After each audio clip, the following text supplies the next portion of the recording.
Good morning. আশা করব তোমরা সবাই খুব ভালো আছো আর সুস্থ আছো। আমিও খুব ভালো আছি।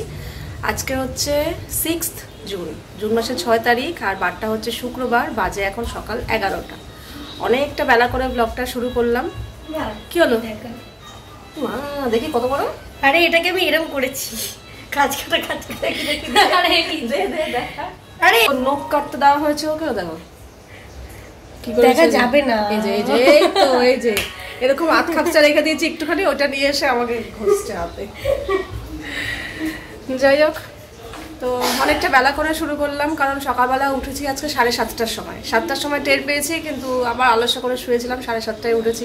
কালকে ধকলটা একটু বেশি হয়েছে না, প্রচণ্ড হাঁটা হয়ে গেছে। আর আমার তো হাঁটাতেই কষ্ট, পায়ে প্রচণ্ড ব্যথা লেগেছে কালকে, মানে হাঁটাতেই কষ্ট হয়েছে। যাই হোক, তো আর উঠতে ইচ্ছা করছিল না। তারপরে উঠলাম ঠেলেমেলে, উঠে ঘরের সমস্ত কিছু গোছগাছ করলাম। কিছু ভিডিও করিনি সকাল থেকে। জামা কাপড় যেগুলো কালকে সব পরেছিলাম সারাদিন, সেগুলো কিছু ওয়াশিং মেশিনে দিলাম। আর যেগুলো তোলা জামা কাপড়, যেমন কালকে শাড়ি ঠাড়ি কুর্তি ওগুলো পরেছি, তো ওগুলো ভাবছি হাতেই কাচবো, ওগুলো মেশিনে দেবো না। তাতানের আমার ওগুলো স্নান করার সময় হাতে কেচে দেবো। ভালো জামা কাপড় তো, ওগুলো মেশিনে দেবো না। তো এই তো। আর বাসন কোসন কালকে তো তেমন কিছু ছিল না, আমি ছিলাম না, রান্নাবান্না করিনি, শুধু রাত্রেবেলা এসে খাওয়া দাওয়া করেছি। এই যে এই কটা বাসনই বেরিয়েছিল, পূজা এসে ঘরটার মুছে দিয়ে বাসন মেজে দিয়ে বেরিয়ে গেছে। আর আমারও টেবিল সমস্ত কিছু পরিষ্কার হয়ে গেছে। আর এই জামা কাপড়গুলো রয়েছে চেয়ারের ওপর, এগুলো পরে নালে সন্ধ্যাবেলা ভাঁজ করবো। এখন আর এনার্জি নেই, ভালোও লাগছে না। সব থেকে বড়ো কথা, আমার এডিট হয়নি কালকে রাত্রে। এডিটের নিয়ে বসিনি, কিচ্ছু করিনি, খেয়ে দেই কিছুক্ষণ বসেই শুয়ে পড়েছি। ভেবেছি থাক আজকে করব। তো এই এখন 11টা বাজে, এখন এডিট নিয়ে বসবো। খুব এই সময় বসা মানে এদিক ওদিক উঠতেই হবে, তো মনে হয় সেই 1টাই বেজে যাবে। তো চলো, জানি না আজকে কি ব্লগ শুরু তো করলাম, আজকে সারাদিনে কি তোমাদের সাথে শেয়ার করব, কতটা কি দেখাতে পারবো আমি নিজেই জানি না। হাতে কাচিনি, মেশিনে কেচে দিয়েছি। আজকে হাতে কাচার মতো এনার্জি কিংবা জোর কোনোটাই নেই, ভালো লাগছিল না, তাই জন্য মেশিনে কেচে দিয়েছি। এই যে মেলা হয়ে গেছে জামা কাপড়। আর এগুলো কিছু কালকের মেলা ছিল, শুকিয়ে গেছে। এদিকে এই কখন যাবি? এই তো তখন থেকে এই করে যাচ্ছে। বেজে গেছে এখন 2টো বাজতে 10 মিনিট বাকি। 1টা থেকে বলে যাচ্ছি যা যা যা যা, স্নান করতে যাওয়ার নাম নেই। আর এদিকে ঘর বাড়ি তো পরিষ্কারই আছে, তবে কিছু অনেক জামা কাপড় জড়ো হয়ে রয়েছে। থাক, সন্ধ্যাবেলা ভাঁজ করব। আর রান্না আজকে করব না, তার কারণ কালকে যে খাবার নিয়ে এসেছিলাম, আমরা তো ভাত মাছ মাংস কিছুই খাইনি। ইন্দ্র খেয়েছে অল্প একটু। তো এই যে এতটা ভাত ধরা রয়েছে, এখানে 2 পিস মাছও রয়েছে, আর দেখো এই এতটা চিকেন রয়েছে। কাজে ইন্দ্র বললো কিছু করতে হবে না, এই দিয়েই আজকে আমরা খেয়ে নেব। আর দেখি ভাত তো আছে, অনেক হয়ে যাবে। একটু এখন নিচে যাব, নিচে গিয়ে কালকে যে লেবু এনেছিলাম না, তো নিচে 2টো লেবু দিয়ে আসি। 3টে এনেছিলাম, এই একটা রয়েছে, থাক আমাদের। নিচে 2টো লেবু দিয়ে আসি। আর তাতানের জন্য দেখি মা নিচে কি রান্না করেছে, নিয়ে আসি কিছু। এই যে কালকে যশোদা বাড়ি গেছিলাম না, গাছের লেবু পুরো। হ্যাঁ গন্ধরাজ, দারুণ গন্ধ। 3টে এনেছিলাম, একটা আমি রেখেছি। একটা বেশ বড় সড়ো, তো কত লাগে আবার তোমাদের মাল। হ্যাঁ দেখো, এর থেকেও বড় আছে, এর থেকেও বড়। হ্যাঁ, আমাদের যেটা রেখেছি সেটা আবার গোলগাল বেশ বড়। এইটা মা তুলে ফেলেছে আগে, বোঝেনি, ভেবেছে যে এরকমই। হ্যাঁ এরকমই। তারপরে আরো ভেতরে ঢুকে দেখছে এত বড়, তখন বলছে এই বাবা এটা তুলে ফেললাম, বুঝিনি। এটা হয়তো রস কম হবে, কিন্তু হ্যাঁ গন্ধটাই মেন। হ্যাঁ বাবা, তোমার এইগুলোর সাথে এটা মিশে গেছে, দেখো মনে হচ্ছে এইটারই ছবি। বোঝা যায় না, মানে কালার বুঝে সেখানে রাখো। হ্যাঁ এইটা এখানে থাকলে ঠিক আছে, এখানটা রাখলে মিশে যাচ্ছে। হ্যাঁ। আরে তুমি কি রান্না করেছো আজকে? কি শুনি না। হ্যাঁ মোচা করেছো, আর উচ্ছালু তরকারি, উচ্ছালুর ঝোল। আমাকে একটু একটু করে দিয়ে দাও। তোমার নাতনি নিচ থেকে খাবার নিয়ে আসলাম তাতানের জন্য। মোচা ঘন্ট বললাম এতটা দিও না, অল্প দাও, বলে ঠিক আছে থাক তোমরাও খাও। আর এই যে উচ্ছে দিয়ে আলু দিয়ে একটা পাতলা ঝোল করেছে, এইটা আর মোচা ঘন্ট। ভাত তো আমার আছে, হয়ে যাবে। আর আমার আগের একটুখানি কচু ছিল, কচু খেতে ভালোবাসে, তো ব্যাস এই সব দিয়ে ওর হয়ে যায়। এই এখন স্নান করে এলাম, আজকে আর কাছাকাছি হাতে করিনি, মেশিনেই কেচে দিয়েছিলাম। তো বারান্দায় মেলা আছে, আজকে আর কোনো কাজই করতে ইচ্ছা করছে না, কেমন যেন শরীরটা ছেড়ে দিচ্ছে। আর সব থেকে বড় কথা, শরীর থেকে আমার পা দুটো প্রচণ্ড ব্যথা। পা দুটো বলতে পায়ের তলা দুটো। আমার পায়ের তলায় যেহেতু গুফো রয়েছে, তো কালকে জল ভরতে যাওয়ার সময় প্রচুর হাঁটতে হয়েছে, তো সেই হাঁটাটা না নিতে পারিনি, পায়ে ব্যথা। তো আজকে পা আমি ফেলতেই পারছি না, খালি বসে বসে থাকছি আর সারাক্ষণ চটি পড়ে থাকছি। অন্য সময় মাঝে সাঝে একটু খালি পায়ে দাঁড়াই, খালি পায়ে হাঁটি, কারণ পায়ের তলা পুরো গরম হয়ে যায়। শীতকালে সারাক্ষণ চটি পড়ে থাকা যায়, গরমকালে তো থাকা যায় না, পায়ের তলা পুরো গরম হয়ে যায়। তো তার জন্য মাঝে মাঝে খালি পায়ে থাকি, হাঁটি, একটু কষ্ট হয় তবু থাকি। কিন্তু আজকে খালি পা থাকতেই পাচ্ছি না, আমার পায়ের তলা দুটো এত ব্যথা করছে না, মানে কি বলবো, যার জন্য আর কোনো কিছুই যেন ভালো লাগছে না।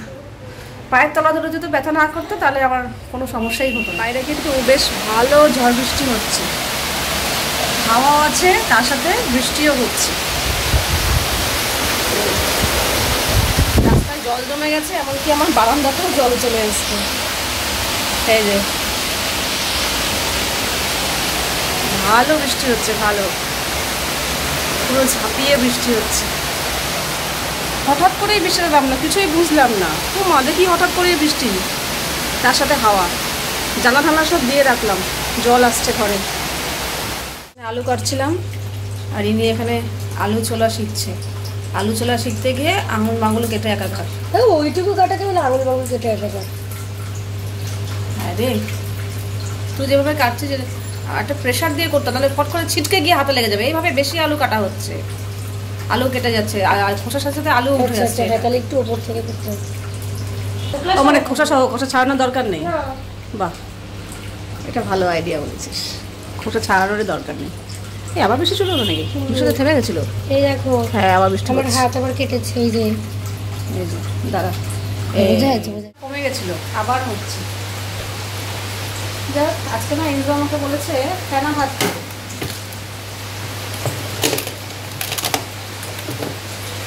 ফেনা ভাত খাবে আর আলু ভাজা। ওই আলু কাটতে এসেছি, তখনই তাতান এসেছি, বলে আমিও আলু কাটা শিখবো। মানে আলু ছুলতে, ছুলনি দিয়ে আলু ছুলতে ঠিক করতে পারে না। ভাবলাম কি শরীরটা একটু টায়ার্ড লাগছে, পাঠা ব্যথা করছে, দুপুরবেলা বেশ একটা জমিয়ে ঘুম দেবো। বিশ্বাস করো অন্যদিন তবু ঘুমে চোখ ঢুলে পড়ে যায়, একটু হলেও ঘুমাই। আজকে একটুও ঘুম আসলো না, একদম সারাটা দুপুর ওই মোবাইলে একটা মুভি চালিয়েছিলাম, সেটা দেখতে দেখতেই সময় কেটে গেল, একটুও ঘুমাইনি। এমনকি ঘুমাইনি বলে যে এখন ক্লান্ত লাগছে তাও না, আসলে সারাদিন খুব একটা কাজকর্ম করিনি না, রান্না বান্না করিনি, কাঁচা ধোয়া করিনি, যেটুকু ঘরের কাজ টুকটাক না করলে না সেটুকু করেছি, মানে একটু আরামের ওপর দিয়েই গেছে আর কি। তাই জন্য ঘুমও আসেনি। কাজকর্ম করলে, বেশি খাটাখাটনি করলে ক্লান্তিতে ঘুমটাও আসে। দেখে চলো, বৃষ্টি হচ্ছে, হয়তো রাত্রে ঘুমটা ভালো হবে, দুপুরে ঘুমাইনি তো। ওই যে গোবিন্দভোগ চাল বার করেছি, এখন ফেনা ভাত আর আলু ভাজা করবো। তো এই যে এখানে আলু ভাজা, আলু কাটা হয়ে গেছে, আর ফেনা ভাত যে করবো তার জন্য আলু কেটে নিয়েছি। মানে ফেনা ভাতের মধ্যে এরকম ছোটো ছোটো টুকরো করা আলু সেদ্ধ দেবো, আর তার সাথে আলু ভাজা। আর এদিকে তাতানকে একটা দায়িত্ব দিয়েছি, জামা কাপড়গুলো ভাঁজ করার। আলাম বসে বসে জামা কাপড় ভাঁজ কর, পড়ছিল না, তাহলে জামা কাপড় ভাঁজ কর। এই যে বৃষ্টির মধ্যে হেভি লাগছে। ওখানে কে ড্রামা চালিয়ে দেখছে আর এখানে ভাঁজ করছে। আচ্ছা, অনেকে জিজ্ঞাসা করছিল তুই কে ড্রামার কী দেখিস, মানে কে ড্রামার মধ্যে কি কি কোন গল্পটা দেখিস? কে ড্রামার, কে ড্রামা, কোন কে ড্রামা দেখি? হ্যাঁ। জেন জি দেখছি আপাতত। কি জেনারেশন জি, মানে জেন জি।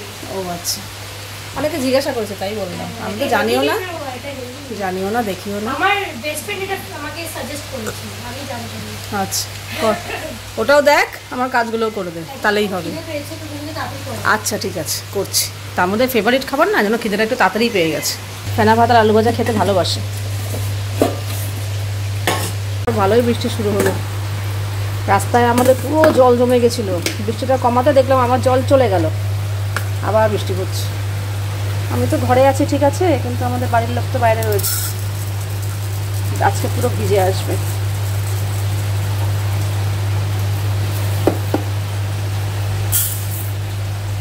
এদিকে জলের মধ্যে আগে আলুটা দিয়ে দিয়েছি, আলুটা একটু সেদ্ধ হয়ে গেলে তারপর গোবিন্দভোগ চালটা দিয়ে দেবো, ধুয়ে রেখেছি মেপে। এখানে আলুও রয়েছে, তো চালটা দিয়ে এই পাশে নিয়ে এসে তারপর আলু ভাজা বসাবো। ততক্ষণে চলো, এখানে আমার একটা পার্সেল এসছে। পার্সেলটা অলরেডি আমি খুলেছি, কিন্তু পুরো বক্সটা বার করিনি। ভেতরে আরও একটা বক্স আছে, সেটা বার করে দেখিনি কী আছে, শুধু এই মুখটা খুলেছি। এই যে এত বড় পার্সেল বক্স। চলো, আচ্ছা, এটা একটা রান্নাঘরের জিনিস, আগে থাকতেই বলছি। আর রান্নাঘরের জিনিস খুলতে, ব্যবহার করতে, নিজে দেখতে এবং সবাইকে দেখাতে আমার ভীষণ ভালো লাগে। সে রান্নাঘরের সেই জিনিসটা হয়তো আমার ভবিষ্যতে প্রয়োজন হতে পারে কি না পারে না, কিন্তু আমার রান্নাঘরের জিনিস কিনতে, ঘরের জিনিস কিনতে মোট কথা আমার বেশ ভালো লাগে। তো এটা একটা রান্নাঘরেরই জিনিস, জানি না ভবিষ্যতে আমার এটা কতটা প্রয়োজন পড়বে, তবে এই জিনিসটা দেখে মনে হচ্ছে খুবই একটা কাজের জিনিস, ভবিষ্যতে কাজে লাগবে। কারণ এটা শুধু রাইস কুকার নয়, আমার একটা যেটা আছে আগের, ওটাতে শুধু রাইস কুকার, মানে শুধু ভাত হবে, কিংবা পোলাও টোলাও হতে পারে, জানি না, কোনো দিন করিনি। তবে এইটাতে কিন্তু সমস্ত কিছু হবে, বেশ জিনিসটা ভালো। আর কালারটা এত সুন্দর, আর সাইজও একদম ঠিকঠাক, মানে আমি যেই পরিমাণ রান্না করি আমার মনে হয় ওটাই একদম ঠিকঠাক। তো এটা কিন্তু আমি আগে থাকতে বলে দিই, এটা কিন্তু আমি কিনিনি, এটা কিন্তু আমার প্রমোশন ভিডিও। তোমাদের মধ্যে অনেকে খিল্লি করে পরে বলো, যখন আমি এই প্রমোশন ভিডিওটা করব তখন কিন্তু আমি হয়তো আমাকে ব্র্যান্ডের পরামর্শেই কিংবা ব্র্যান্ডের মতো করেই আমাকে কথা বলতে হবে, তখন কিন্তু আমি এটা বলতে পারবো না যে এটা আমাকে ব্র্যান্ড পাঠিয়েছে প্রমোশনের জন্য। এই জন্য আমি আগে থাকতে তোমাদের বলি যে এটা কিন্তু আমার প্রমোশন ভিডিও। আর তবে হ্যাঁ, যেটা কাজের জিনিস সেটা কাজের, আর যেটা কাজের না সেটাও আমি বলে দিই। তবে এই জিনিসটা কিন্তু আমার মনে হলো খুবই কাজের জিনিস, তো তখন কিন্তু আমি ব্র্যান্ডের মতো করেই কথা বলবো যে হ্যাঁ আমি কিনেছি, আমি ওই করেছি। তখন তোমাদের মধ্যে অনেকে কমেন্ট করো, নিজে কিনে নিয়ে পেয়েছে ব্র্যান্ড থেকে, আবার মিথ্যা কথা বলছে ব্র্যান্ড থেকে কিনেছে, নিজে কিনেছে। কাজে এটা মিথ্যা কথা নয়, এটা আমাকে ব্র্যান্ডের মতো করেই কথা বলতে হয়। এই জন্য আগে থাকতেই বলে দিলাম, এটা কিন্তু আমি কিনিনি, এটা ব্র্যান্ড থেকে পেয়েছি, ব্র্যান্ড থেকে আমাকে দিয়েছে। তবে হ্যাঁ, এটা কিন্তু রিটার্নও নেবে না, এটা আমারই থেকে যাবে। তবে জিনিসটা কিন্তু ভীষণ সুন্দর, দেখো কালারটাও খুব সুন্দর, লাল রঙের, আর ঢাকনাটাও বেশ সুন্দর, দেখতে বেশ ভালো লাগছে। তো এক্সাইটেড যে কবে আমি এটাতে রান্না করব, আর তোমাদের সাথে তো অবশ্যই শেয়ার করব। তবে আমার জিনিসটা কিন্তু খুব ভালো লেগেছে। গরম গরম ফেনা হাতে কি একবারে দে না, এক জায়গায় হাত দিয়ে। না না, বেশ ভালো লাগে আমার। আর একটু নেবো, একটুখানি আর এখানে আছে আলু ভাজা। বাজে এখন 10টা, তো ওর খিদে পেয়ে গেছে বলে ওকে খেতে দিয়ে দিলাম। আর আমাদের ইন্দ্রবাবু এখনো আসেনি, ও আসলে আমরা খাবো। আর তাতানের জামা কাপড় সব ভাঁজ করে দিয়েছে, ওই যে সব ভাঁজ করে আলাদা আলাদা করে রেখেছে, ওইটা আমার, ওটা ওর, এটা ওর বাবায়ের, এইভাবে রেখেছে। তো এগুলো এখন জায়গা মতো রাখতে হবে। এবার একটা কথা বলি, এর আগের দিন আমরা যে গিফট কিনেছি সোনার দোকানে গিয়ে, তো আমি বলেছিলাম যে আমরা সোনার দোকানে গেছি। তো এখানে তোমাদের মধ্যে 2-1জন কমেন্ট করেছো, এদিকে বলছে সোনার দোকান, দিয়েছে রূপোর গিফট, মানে গেছে সোনার দোকানে আর দিয়েছে রূপোর গিফট। আমি বুঝে পাই না, সোনার দোকানে কি রূপো পাওয়া যায় না, শুধু সোনাই পাওয়া যায়? সোনার দোকানে রূপো, হীরা, প্ল্যাটিনাম সবই পাওয়া যায়। এবার যে যেটা কিনবে সে সেটা। এবার মনে করো আমি একটা হিরে কিনতে যাব, আমি কি বলবো হীরের দোকানে যাচ্ছি? যে প্ল্যাটিনাম কিনতে যাবে সে কি বলবে যে আমি প্ল্যাটিনামের দোকানে যাচ্ছি? নাকি যে রূপো কিনতে যাবে সে বলবে আমি রূপোর দোকানে যাচ্ছি? চলতি কথায় আমরা নর্মালি কেউ বলে থাকে যে জুয়েলারি শপে যাচ্ছি, আর না হয় আমাদের মতো বাঙালি, একদম পাতি বাঙালি চলতি বাংলা ভাষায় বলবে যে সোনার দোকানে যাচ্ছি। ছোটোর থেকে তো তাই শুনে এসেছি, সোনার দোকান, এরকমই বলি। এবার দোকানটা সোনার দোকানে যাচ্ছি, এবার ওখানে গিয়ে আমি কি কিনছি সেটা তো আলাদা প্রশ্ন, আলাদা প্রসঙ্গ। আমি রূপো কিনতে পারি, ডায়মন্ড কিনতে পারি, তাই না? আমার যেটা ক্ষমতা।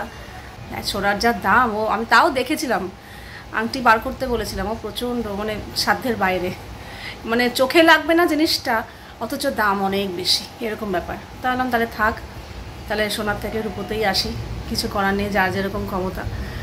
তো এই হচ্ছে ব্যাপার। কাজেই তোমাদের মধ্যে বেশ কিছুজন খিল্লি করে বলছে সোনার দোকান, অথচ দিয়েছে রূপোর গিফট। তো তাদের উদ্দেশ্যেই এই কথাটা।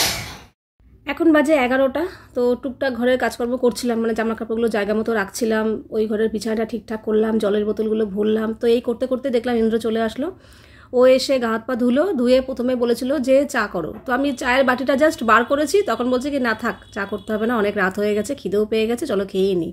তাই বললাম হ্যাঁ খেয়ে না, অনেকটাই তো রাত হয়েছে, তাতানেরও খাওয়া হয়ে গেছে, ও বসে আছে, একটু পরে শুয়ে পড়বে, আর আমরা তাহলে খেয়ে নিই। খাওয়া দাওয়ার পরেও তো কাজ থাকে না, খাবার দাবার যদি থাকে, ফ্রিজে তোলা, টেবিলটা পরিষ্কার করা, গ্যাসের জায়গা পরিষ্কার করা, এই টুকটুক করতে খাওয়ার পরেও প্রায় 20-25 মিনিট, আধা ঘন্টার মতো কাজ থাকে। তো সেগুলো সারতেও তো সময় লাগে। তো ওই জন্য বললো খেয়ে নিই। তো এই এখন সারাদিনের মধ্যে আমাদের দুজনের এই রাত্রেবেলা খেতে বসেই একটু কথা টথা হয়, আর তো সারাদিনে যে যার কাজে ব্যস্ত। তো চলো আজকের ভিডিওটা এখানেই শেষ করছি, আবার দেখা হবে তোমাদের সাথে নেক্সট ভিডিওতে। তোমরা সবাই খুব ভালো থাকবে, সাবধানে থাকবে, সুস্থ থাকবে। তাহলে love you all, good night and tata.